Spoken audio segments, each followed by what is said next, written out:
As Dr. Mandy Cohen walks into a room of CDC staffers, it has the feel of a first day of school. Hi. Employees assessing the new boss, the boss hoping to get to know her team, an agency that consists of 20,000 staffers around the world. This is the first gathering of what Cohen's calling Meetups with Mandy, a laid-back gathering she hopes to replicate. The internal medicine physician, mother of two, who regularly wears a Hebrew high necklace, meaning life, had early inspiration to get into the medical field.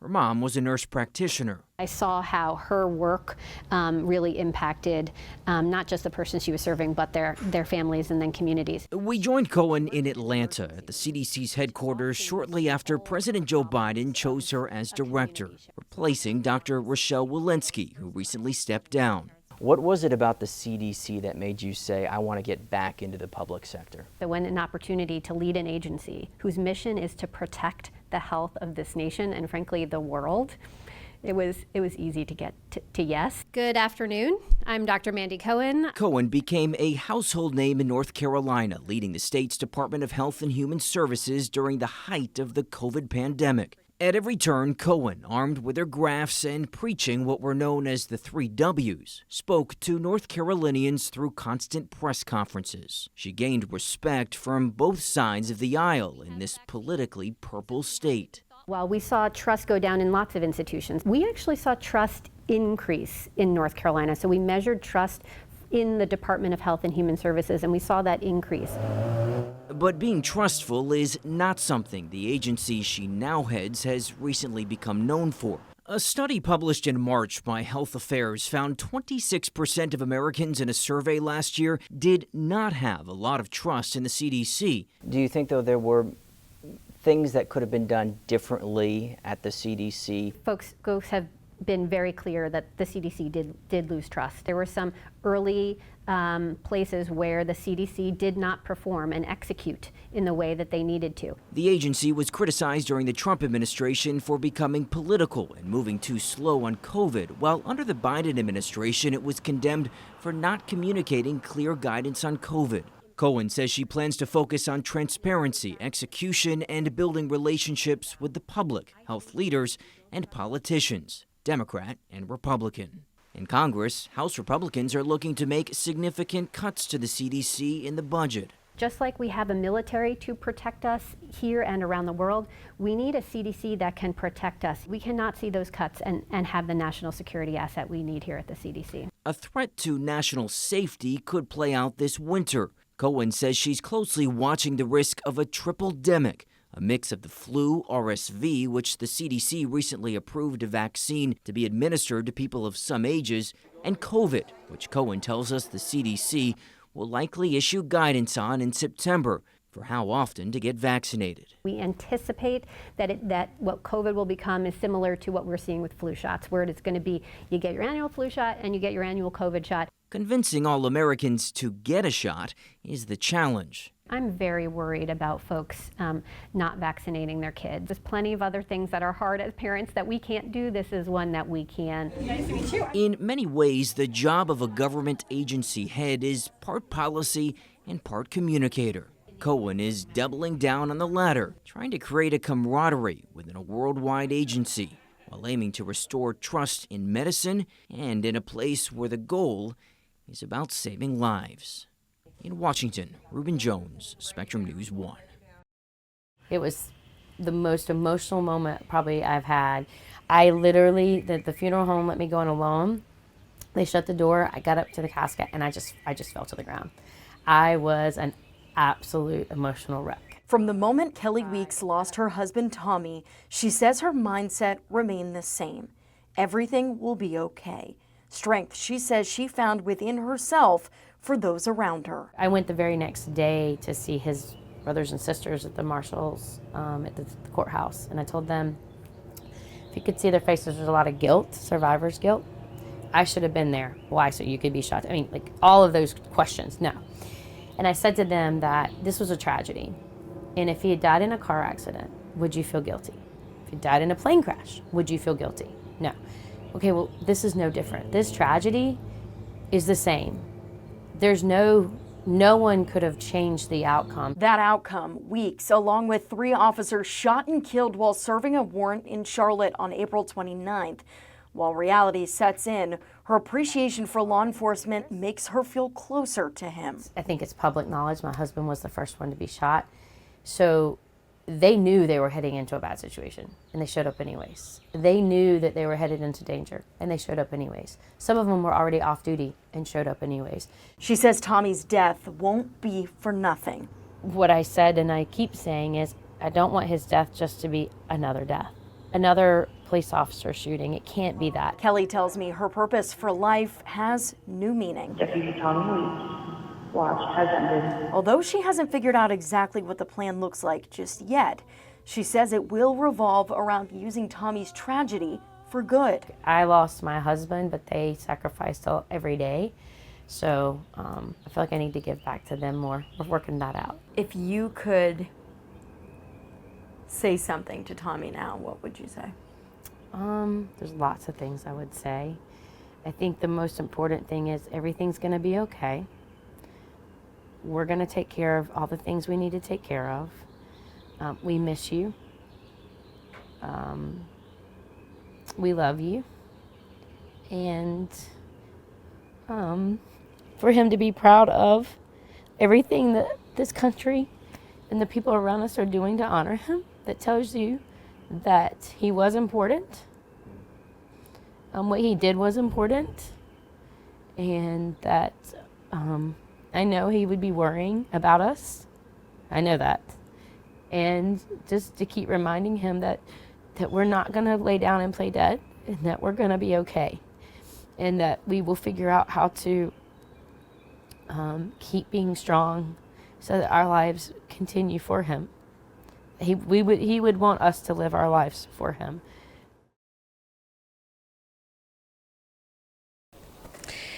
It's actually starting to rain. We're still a little cloudy, but you were able to see it before. And you're right, it does kind of look like someone took a bite out of a cookie. That's exactly what it looks like. But let's ask Raylan over here. She saw it. She's here from Trinity. What did it look like when you saw the eclipse? It was actually really cool. And today, I've never been here before, and it's my first time. And I've never seen an eclipse. I mean, I have when I was like younger, but I can't remember it, and so this is really awesome to be here.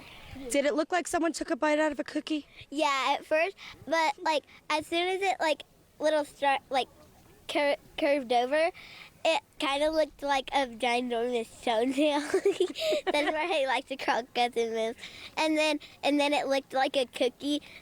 Yes, good morning. I'm here at Mount Ola Elementary School, and that decision to close school today came down last night. Parents and families were notified in the evening hours after this storm passed through. Take a look behind me. This is what we're seeing right now. We're going to zoom in on what you're seeing as roofing from the gymnasium.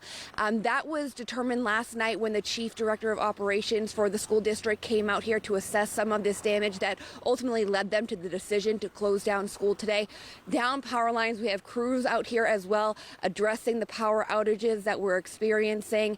They know that the teachers are working remote today, but unfortunately the students there, the power outages are so significant that students just won't be able to have access to remote learning work. So we're going to continue to follow the damages, especially as the sun begins to rise, and bring you more coverage and more updates throughout the day here on Spectrum News.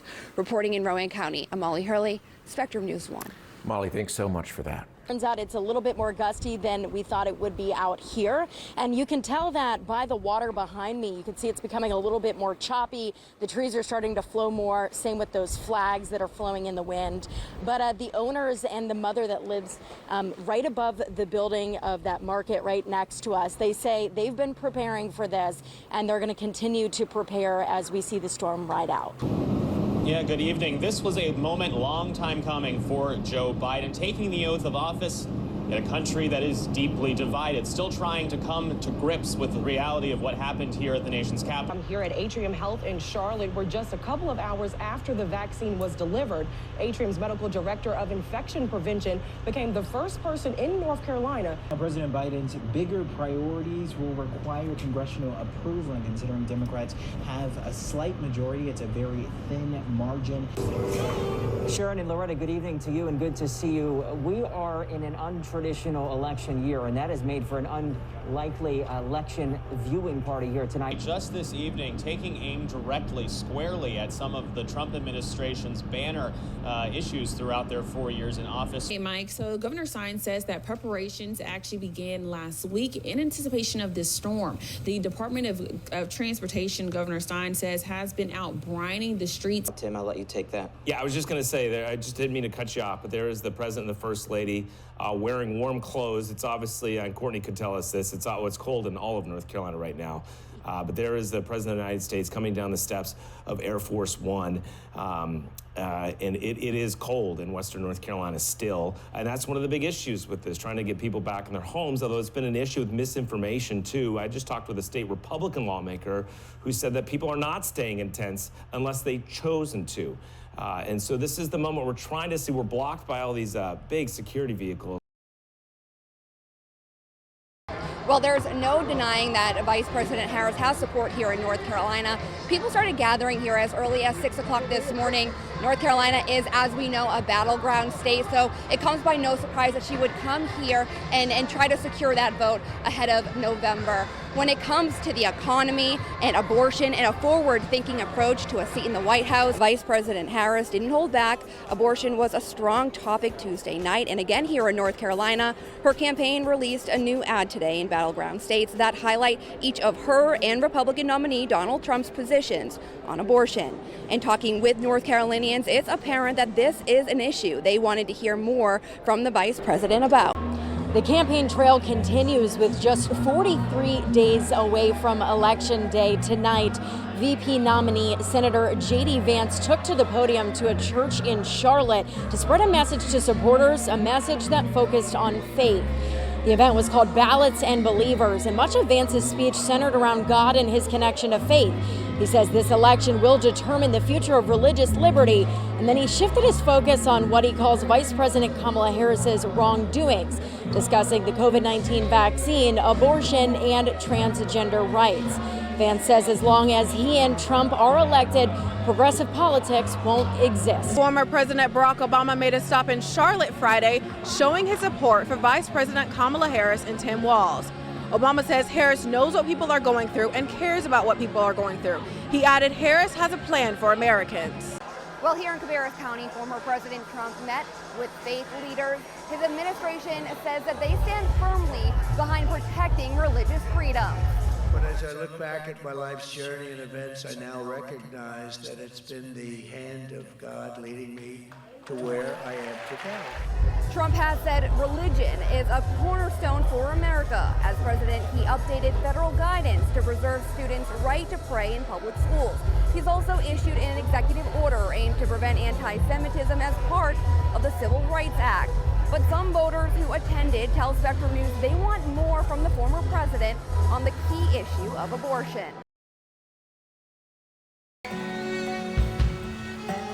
If you drove by this camper on Big Laurel Road, you wouldn't think anything of it, unless you live in Creston. We have a makeshift gas station because in the beginning, we needed to be able to fuel generators, and a lot of people had used all the gas in their cars. They had siphoned them out to run their generators. This one was full of diesel. The camper that a friend let her borrow started as a place for people to go use Starlink to communicate with family. So these are the jobs that we still have that need to be completed. Then the donations came pouring in. Everything from materials to medicine, power bills, food. These are ones that we've already completed. Jordan Forsyth's camper quickly became a hub where people could ask for help. And that's some of our personal stuff. People like Patricia Mahaffey. The mud in there was up to the top of the door, and they cleaned all this out here. And so that's about how high. Patricia and her husband were hunkering down at home when things got bad. And water was coming down this way, but it hadn't got up over our porch. But when it did, we decided to move, to go away. They hopped in their car and tried to leave, but the road was washed out. The Mahafis were trapped. They backed up a neighbor's driveway and watched as water surrounded their home. We saw all the people up above us stuff come down our backyard, cross the road, and into the creek. And then our propane tank washed away, and it went across the road, hit the highway, and the valve came up and all the propane came out. I had 400 and some gallon of propane. My husband was out there trying to tie our lawnmower up, and the water was just so bad. And I told him if it can wash a propane tank, it can wash him. She got him back in the car, and they waited, watched to see if their home would float away. Thankfully, it didn't, but mud inside caused major problems. We've got fans drying out the mud. We still got a lot of mud under our house. It's drying out. Destroying their heat pump, their deck was torn off the house. I was just like numb, and me and my husband decided we could never live here again. And it was just like, I was just there. 2 of their buildings behind damaged from a landslide. See where the mud was at up on the door of my can house. It just recently I come out here, I couldn't bear to come out here. Our yard was full of people's things. Sinkholes opened. The list just goes on. Our bank would just go up and down. It was so scary. Now, weeks later, they're starting to feel a little bit normal, thanks to the help organized by Jordan. If I can get it up, the dirt and the mud. This new deck was built by a volunteer. This flooring, brand new, and walls in this room ripped out and fixed. And they are sleeping here, inside this donated camper, while the work continues. My uncle built this house, and he was a Baptist preacher, and he built this house, and I lived across the road. Because once help started, they refused to give up. Mahaffey said this 100-year-old home meant too much to let go. That it went down. Another big donation was our heat pump, propane heat pump. And I think she, was the one who got that for us too. Jordan, helping dozens in the Creston community. Just sweet, nice, and we love her. Her love spreading so far, the camper is called the Love Shack. She actually lives around 20 minutes away in Jefferson, but felt the need to help. I do have a connection now. My heart's in Creston, but I wanted to help where I could do the most good. Looking for an area where the people needed it most. The average income of a family of 4 here is $25,000 a year or less, so it's very low. But this is a beautiful part of the world to live in. With many inheriting their homes. They don't have a structure of government that can advocate for them. Several generations people have been living on this home and this land and the property, and that's why there aren't a lot of insurance policies in this part of the county. So when the storm came through this area, she knew she needed to help. Very violent. I mean, it moved mountains. The moment she realized she wanted to do more was seeing church members mucking out their building. This is how high the water came. And seeing just how big this normally shallow river became. When they would do baptisms, they'd have to come out from the church and dig out a hole and hurry up and baptize before it would fill in again. I mean, these are supposed to be really shallow, beautiful, clear trout streams. So she hasn't stopped finding new ways to help, connecting those who need the help with people who have the means to provide it. Everything from families to farmers. Everything is hilly and mountainous here. It's it's a hard life farming here to begin with. She's helped get hay for horses, food for dogs, and equipment to rebuild homes. Come in this door, and it come in this back door. so people like Mahaffey can return home, which she's hoping to do in a few weeks. There's big hope for us. We're getting there.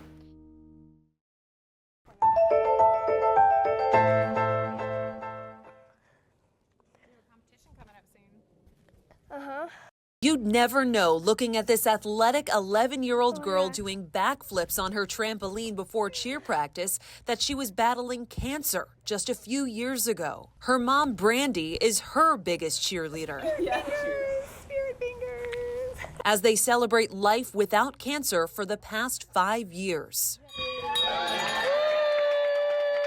She says this milestone means Ren is essentially cured with little chance of relapse. To see her go from not being able to lift her head off a pillow to now she's a competitive cheerleader, she sings in a chorus, she's on student council, she does a lot of flippity-doo-dahs on the trampoline. It's humbling, and it's something I'm never going to take for granted. But when Ren was diagnosed with leukemia at just 3 years old. You were only 3 years old? Yeah. Oh my gosh, so that's so scary, right? Really scary. Brandy wasn't sure she'd see this day. There were pictures of her when she was just so pale and had no energy, couldn't catch her breath even. One picture was turned into this painting, now hanging in their living room, serving as a reminder of the struggle of 2.5 years of treatment and the joy in overcoming it. I think it's a mixed emotions because of how grateful I am that she's still here. And how easily that could not be our story. Now, as they sift through a collection of stuffed unicorns, this one Uncle Bubba gave you.